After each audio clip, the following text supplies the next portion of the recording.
Gloire à Dieu, alléluia, que le Seigneur notre Dieu nous bénisse et qu'il nous fortifie. Nous sommes très heureux de partager la bonne parole de Dieu avec vous et nous rendons grâce à Dieu pour cette nouvelle année.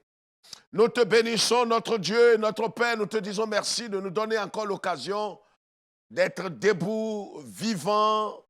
Et Seigneur notre Dieu, nous savons que ce n'est ni par notre force, ni par notre capacité, mais c'est par ta pure grâce. Donne-nous aujourd'hui, Seigneur, d'écouter ta voix et d'entendre ta voix.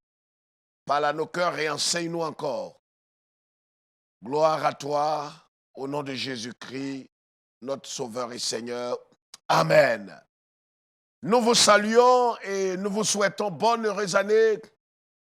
Et nous vous disons que le Seigneur est fidèle. Le Seigneur est fidèle. Ayons les yeux sur le Christ. 2 Timothée chapitre 3, 2 Timothée chapitre 3, le verset 13 jusqu'au verset 15. 2 Timothée chapitre 3, le verset 13 jusqu'au verset 15. Mais les hommes méchants et imposteurs avanceront toujours plus dans le mal, égarant les autres et égarés eux-mêmes. Toi, demeure dans les choses que tu as apprises et reconnues certaines, sachant de qui tu les as apprises. Dès ton enfant, tu connais les saintes écritures qui peuvent te rendre sage à salut par la foi en Jésus-Christ. Amen. Voilà la parole de Dieu pour nous, frères et sœurs, vous tous qui nous suivez. Paul, serviteur de Dieu, Paul, esclave de Christ, comme lui-même il se présente. Et il écrit dans cette deuxième épître à Timothée, son fils dans la foi, son fils légitime. Il donne des conseils importants à Timothée. Il dit à Timothée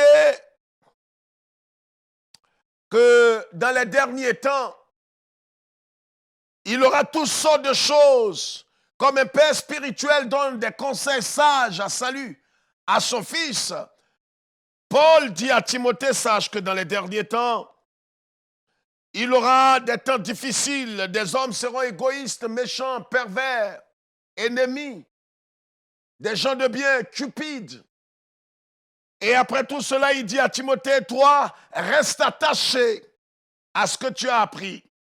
Reste attaché à la sémence de Dieu.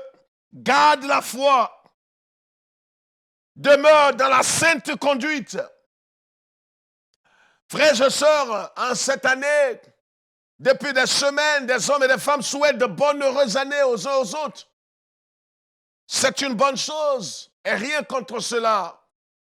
C'est une bonne tradition d'ailleurs. Mais en même temps, nous devons savoir que Dieu est fidèle, sa parole demeure irréversible. Nous devons avoir les yeux focalisés sur notre Seigneur. Nous devons avoir les yeux fixés sur le Christ, l'auteur de notre salut. Nous devons savoir que les temps changent, mais l'ennemi ne change pas. Les temps peuvent changer, les années peuvent changer, les jours peuvent changer, mais l'ennemi ne change pas. C'est pourquoi le thème que je voudrais humblement, en ce jour, partager avec vous est intitulé « Soyez vigilants ». L'ennemi n'a pas changé. Soyez vigilants, frères et sœurs. Soyons vigilants. Soyons prudents. Le Seigneur l'a dit, prenez garde à vous-même. C'est vrai que l'on a souhaité bonne heureuse année. C'est vrai que l'on t'a dit que cette année, pour certains dans certains milieux, c'est une année de grâce, une année de libération, une année de bénédiction à outrance. Certains vont jusqu'à dire qu'ils sont optimistes que cette année, les choses vont aller comme sur les rails. Ne nous trompons pas, frères et sœurs. On peut te souhaiter des tonnes et des tonnes de bonnes, heureuses années. Mais vous savez que notre Seigneur est fidèle. Mais en même temps, nous devons faire très attention. Nous ne devons pas nous laisser aller. Parce qu'un prophète, un bishop, un archevêque a prononcé des paroles de bénédiction sur moi, alors je suis convaincu que les choses vont aller comme sur les rails. C'est des illusions. Sortons des illusions. Soyons vigilants. L'ennemi de notre âme n'a pas changé. Il n'a pas changé de voie. Il n'a pas changé de stratégie. Il n'a pas changé d'objectif en ce qui nous concerne. C'est pourquoi Paul, parlant à Timothée, lui dit, prends garde, sois et reste attaché à mes enseignements, reste attaché à la parole de Dieu que tu as reçue. Sois ferme dans ta conduite, sois ferme dans ta foi. Frères et sœurs, cette année, nous devons rester vigilants. L'ennemi n'a pas changé de stratégie, il n'a pas changé de projet et d'objectif et de but envers nous. La Bible dit qu'il est venu chercher, détruire, égorger. Mais le Fils de Dieu est apparu pour détruire ses œuvres. Nous devons comprendre que l'ennemi a un objectif, c'est de détruire ton âme. L'ennemi a un objectif, détruire ton âme, détruire ta vie. C'est pourquoi nous devons être vigilants. Vous comprenez? Nous devons être très vigilants parce qu'il n'a pas changé d'objectif. Et l'apôtre Paul, parlant toujours à Timothée dans cette deuxième épître, dit, mais les hommes méchants, il parlait à l'église. Mais des hommes méchants, c'est-à-dire quoi? Des hommes qui sont imbus d'eux-mêmes, des hommes qui n'ont pas l'esprit de Christ. Ils peuvent être dans l'église, ils peuvent se faire passer pour des croyants. Ils peuvent se faire passer pour même des ouvriers dans la moisson, des serviteurs de Christ. N'oubliez pas, frères et sœurs, ces hommes, dit Saint Paul, ces imposteurs, ils ne changeront pas de voie, ils ne changeront pas d'objectif. L'apôtre Paul dit par le Saint-Esprit, ils avanceront toujours dans le mal. C'est pourquoi c'est vrai que certains d'entre nous, et c'est à juste titre de dire qu'ils sont optimistes, ils sont positifs dans leur cœur. Je crois que cette année, ce sera une année particulière. Je bénis Dieu pour cela. Mais en même temps, ouvrons les yeux, soyons vigilants. Ouvrons les yeux, soyons vigilants. L'ennemi demeure là et ses voies, et ses projets, et ses moyens, il va les multiplier. C'est pourquoi nous devons veiller sur nous-mêmes. Et c'est pourquoi la Bible dit, veille sur ton cœur. Veille sur ton cœur plus que toute autre chose. Veille sur ton cœur plus que ton argent. Veille sur ton cœur plus que ton travail. Veille sur ton cœur plus que tout ce que tu peux considérer comme moyen de bénédiction. L'ennemi voudra souiller ton cœur, souiller ta pensée et te rendre inutile. Et il dit, mais les hommes méchants et imposteurs avanceront toujours plus dans le mal, égarant les autres et s'égarant eux-mêmes. Qu'est-ce que Paul veut dire? Vous savez que l'Église était infiltrée. Et vous devez le savoir, frères et sœurs. C'est pourquoi nous parlons de vigilance. C'est pourquoi nous disons que chacun doit prendre garde à lui-même, là où il met ses pieds. Le tout ne suffit pas d'avoir reçu des paroles de bénédiction en début d'année. Mais nous devons être vigilants. Nous ne devons pas nous laisser emporter. Nous ne devons pas nous laisser berner par les vendeurs d'illusions, les commerçants de l'évangile. Mais nous devons ouvrir les yeux. Nous devons être vigilants. Nous devons examiner cette année toutes choses à la lumière de la parole de Dieu. Comme dit Saint Jean en 1 Jean chapitre 4, n'ajoutez pas foi à tout esprit, n'accordez pas de crédit à toute parole, parce que cet homme est venu avec, qu'est-ce que je vais dire, une voiture flambant neuve, parce qu'il draine du monde, parce qu'il donne des paroles justes. Soyez vigilants, frères et sœurs. L'ennemi est dans sa posture de nuit, de détruire. C'est pourquoi l'apôtre Paul, par l'Esprit, dit, mais les hommes méchants et imposteurs avanceront toujours plus dans le mal, égarant les autres et s'égarant eux-mêmes. Vous comprenez? L'ennemi n'a pas changé. C'est pourquoi le diable va investir plusieurs personnes. Ils vont vouloir dérouter plusieurs, égarer plusieurs par des doctrines de démons, par des paroles mielleuses, par des faux enseignements. C'est pourquoi soyons vigilants. Ils n'ont pas changé. Ils n'ont pas changé de but. Ils n'ont pas changé d'objectif. Ils n'ont pas changé de plan et de projet. Envers toi, leur but est de te nuire. Nous n'avons pas à lutter contre la chair et le sang. Je ne parle pas des êtres humains, mais je parle des hommes qui ont reçu l'esprit du malin.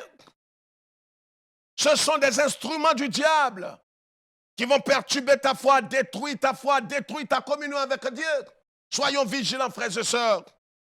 Demeurons vigilants. L'ennemi n'a pas changé.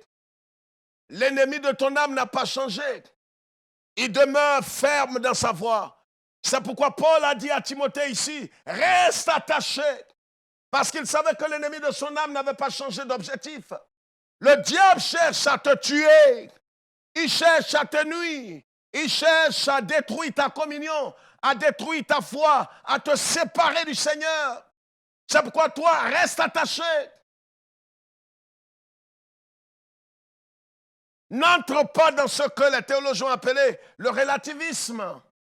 Tous ceux qui ont emprunté la voie de l'égarement sont passés par le relativisme. Certains vont jusqu'à dire, oui, c'est vrai, Dieu a dit ça, mais cette année, on est assez. C'est vrai que Dieu a dit de rester dans la chasteté. C'est vrai que Dieu a dit qu'il est la débauche, l'impudicité. C'est vrai que Dieu a dit qu'il est la pornographie. C'est vrai que Dieu a dit que tu ne boiras pas de l'alcool. Mais j'en ai assez. Je vois des gens boire et ils sont vivants, gras et replets, prospères.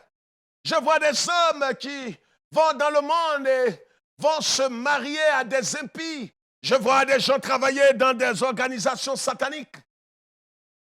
Tu voudras en faire autant. Sois vigilant. Sois vigilant. L'ennemi n'a pas changé. Il a un projet macabre sur ta vie et ta destinée. Et l'apôtre Paul dit, ces hommes-là ne changeront pas. Ne pensez pas que vos ennemis ont changé. Ne pensez pas que leur projet macabre à votre sujet a changé. Le diable n'a pas changé. Le diable n'a pas changé. C'est pourquoi ne pactisez pas, ne sympathisez pas avec l'ennemi. Comprenez, le Seigneur dit, sortez du milieu d'eux, allez loin de ces hommes. N'ayez pas de communion avec ces gens. Les choses ne vont pas s'arranger, contrairement à ce que vos prophètes vous ont dit, contrairement à ce que vos docteurs vous ont dit. Les choses iront de mal en pire. Vous m'entendez? Les choses iront de mal en pire. Les choses ne vont pas changer, ne vont pas évoluer. Le monde ira de mal en pire. C'est pourquoi la parole de Dieu déclare en 1 Jean chapitre 2, le verset 15, n'aimez point le monde, ni ce qui est dans le monde.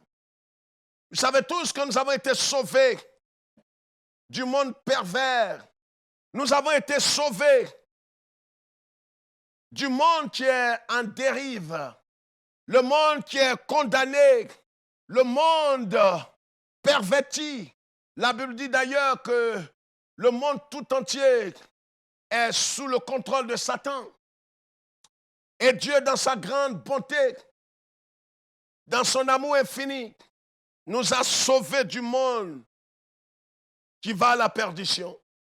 C'est pourquoi, si nous avons été sauvés du monde et nous avons été gardés par Christ dans l'Église, je ne parle pas, quand je parle d'Église, je ne parle pas des dénominations. Je parle du corps de Christ. Le corps de Christ, qui est comme la salle d'attente pour l'embarquement. Le corps de Christ. Je ne parle pas des églises locales, je ne parle pas des dénominations. Je parle du corps de Christ. Nous avons été sauvés du monde et nous sommes dans la salle d'embarquement. Vous m'entendez là? C'est pourquoi la Bible dit, n'aimez point le monde. Soyons vigilants parce que le monde la chair et Satan forment un trio dangereux pour notre âme. Et la Bible dit ici, par la bouche de Paul, ils avanceront dans le mal, égarant les autres. L'ennemi, qu'est-ce qu'il va faire? Il va vouloir détruire ta foi, détruire ta communion, détruire ta relation avec le Seigneur. Mais ce que nous devons faire, frères et sœurs, c'est de rester attachés. L'apôtre Paul dit à Timothée, reste attaché à ce que tu as appris. Restons attachés à la parole de Dieu. Restons attachés à Christ. Ne cherchons pas une nouvelle onction, une nouvelle dimension. Certains ont voulu aller dans des doctrines, dans des mystères cachés, sont tombés dans les hérésies et dans des doctrines de démons. Vous comprenez? Soyons vigilants. Soyez vigilants, l'ennemi n'a pas changé. Et l'apôtre Paul appuie en disant, toi demeure dans les choses que tu as apprises et reconnu certaines, sachant que de qui tu les as apprises. Voilà ce que doit être l'attitude de tout croyant véritable né de nouveau, de tout croyant ayant la certitude du salut, selon Romains 8, 16. Nous devons demeurer dans ce que nous avons appris. Nous devons demeurer dans la saine doctrine, demeurer dans la sanctification sans laquelle nul ne verra le Seigneur. Nous devons demeurer dans la soif et la faim de la justice. Nous devons demeurer dans la recherche de la justice de Dieu. Nous devons demeurer dans l'amour agapéo. Nous devons demeurer dans la crainte de Dieu. C'est ce que Paul dit ici. Si nous ne voulons pas nous laisser emporter, si nous ne voulons pas que l'ennemi triomphe de nous, Paul dit à Timothée, toi, laisse les autres faire. Ne pense pas que ces hommes vont changer. Ils vont créer des mouvements, ils vont créer des associations de pasteurs, ils vont créer toutes sortes de mouvements dans le milieu protestant. Faites très attention. Ce sont des mouvements hybrides très souvent. Des imposteurs, des dealers, des vendeurs, de toutes sortes de choses. C'est un panier à crabes. S'ils vous invitent, n'y allez pas. Ces aventuriers sont partout dans tous les pays africains. Ils sont parmi nous, mais ils ne sont pas de Christ. Ils n'ont pas l'essence, ils n'ont pas la nature de Jésus. Ils sont apparus parmi nous pour détruire le corps de Christ. Et ils vont aller de mal en pire. Et cette année encore, malgré tout ce qu'ils montent, ils montent aux pattes blanches, mais ils vont faire pire encore cette année. Vous comprenez? Nous devons nous éloigner de ces imposteurs, dit Saint Paul. Il dit à Timothée, toi, demeure dans les choses que tu as apprises. Demeurons dans la parole de Dieu. Demeurons dans la parole de Dieu, pas dans les paroles d'un bishop, pas dans les paroles d'un archevêque, pas dans les paroles d'un pape protestant, pas dans les paroles d'un demi-dieu ou d'un seigneur. Les gens vous diront pas mal de choses. En Afrique de l'Ouest, j'ai entendu le témoignage d'un homme d'un certain âge, un chef religieux évangélique, qui pousse maintenant les chrétiens à adorer les anges, qui pousse les chrétiens maintenant à vénérer les anges. Et pourtant, c'était un homme respectable et respecté. Maintenant, il est dans les anges. Il est dans le culte des anges. Et pourtant, il fut un temps où il était un modèle, un exemple. C'est pourquoi la Bible dit, n'imitez pas toutes ces choses. Paul dit ici à Timothée, tu sais ce que tu as appris de moi. Aussi longtemps que je demeurerai dans l'esprit de Christ et dans la parole irréversible de Christ, imite-moi. On n'imite pas tout le monde. Vous comprenez? Il ne faut pas imiter un pasteur parce qu'il a l'onction, parce qu'il a ceci, parce qu'il a une basilique, parce qu'il a du monde. Imite-le si sa vie est en conformité avec la parole écrite. Imite-le si véritablement il dégage des vertus bibliques. Vous comprenez? Soyons vigilants, frères et sœurs. L'ennemi n'a pas changé. L'ennemi n'a pas changé. La Bible dit qu'ils ne changeront pas. Qu'est-ce qu'ils vont faire? Ils avanceront toujours dans le mal. Ils vont chercher à avancer dans le mal. Contrairement à ce que les gens vous ont dit, les choses ne vont pas changer. les choses vont aller de mal en pire. Plus les années passent, plus les choses vont se compliquer. C'est pourquoi n'attendez pas que quelqu'un vienne vous raconter des choses. Mais vous-même, lisez la parole de Dieu. Attachez-vous au Seigneur. Vous comprenez? Ne laissez personne vous distraire. Les histoires de mon mentor m'a dit, le Dieu de mon prophète, quittez dans ses bêtises. Le Dieu de quel prophète? Le Dieu de qui? Vous avez besoin de prier au nom du Dieu de Kwame Feli, le Dieu de tel bishop, le Dieu de tant. Vous êtes encore dans cette idolâtrie, de cette sorcellerie évangélique. Sortez de ces choses.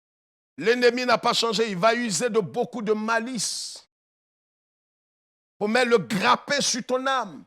Soyons vigilants, frères et sœurs, et restons focalisés sur le Seigneur, frères et sœurs. Et l'apôtre Paul termine en disant, toi, demeure dans les choses que tu as apprises. Demeure dans les choses que tu as apprises, tu as analysé, tu as vu que c'était conforme à la parole de Dieu. Demeure dans ces choses. Quelqu'un viendra vous dire, oui, c'est vrai, Dieu m'a révélé que je dois te dans ton intimité. Dis-lui, tu es un impudique, un sorcier. Peu importe son grade, peu importe la qualité de son titre, peu importe le nombre de personnes qu'il draine pour l'enfer. C'est immoral de voir des pasteurs ou des femmes dans l'intimité. Vous êtes maudits. Vous êtes maudits. Vous ne m'avez pas entendu? Vous êtes maudits. Et c'est fréquent. Et ces mouvements sont arrivés dans tous les pays africains et en Occident. D'où vous tirez cette doctrine? Allez laver un mortel qui lave l'intimité d'une femme avec de l'huile. On ne sait d'où elle vient. Vous ne voyez pas que c'est impudique? Vous êtes maintenant des pasteurs gynécologues. Soyons vigilants, frères et sœurs. Cette année est une année particulière, pourvu que nous ouvrons les yeux, pourvu que nous marchions conformément à la parole de Dieu, pourvu que nous restions attachés à la parole de Dieu. Soyez vigilants. L'ennemi de notre âme n'a pas changé son projet envers nous. Ils iront de mal en pire, ils iront, comme dit Saint Paul ici, ils vont avancer toujours dans le mal cherchant à t'égarer. Mais toi, reste attaché à la parole écrite. Ils viendront en peau d'agneau, mais ce sont des loups ravisseurs. Soyons vigilants. C'est un cri de cœur et un SOS. Que Dieu nous bénisse et que le Seigneur nous garde. Cette année, ne laisse personne te distraire au sujet de ton salut. Peu importe sa qualité, sa grandeur et le titre qu'il porte, ne laisse personne te distraire, quelle que soit la dénomination dont il se réclame. Que Dieu nous bénisse et que Dieu bénisse Israël et Jérusalem, capitale éternelle et indivisible. Nous vous aimons, mais le Maître, le Sauveur, le Seigneur, le Rédempteur vous aime par-dessus. Shalom.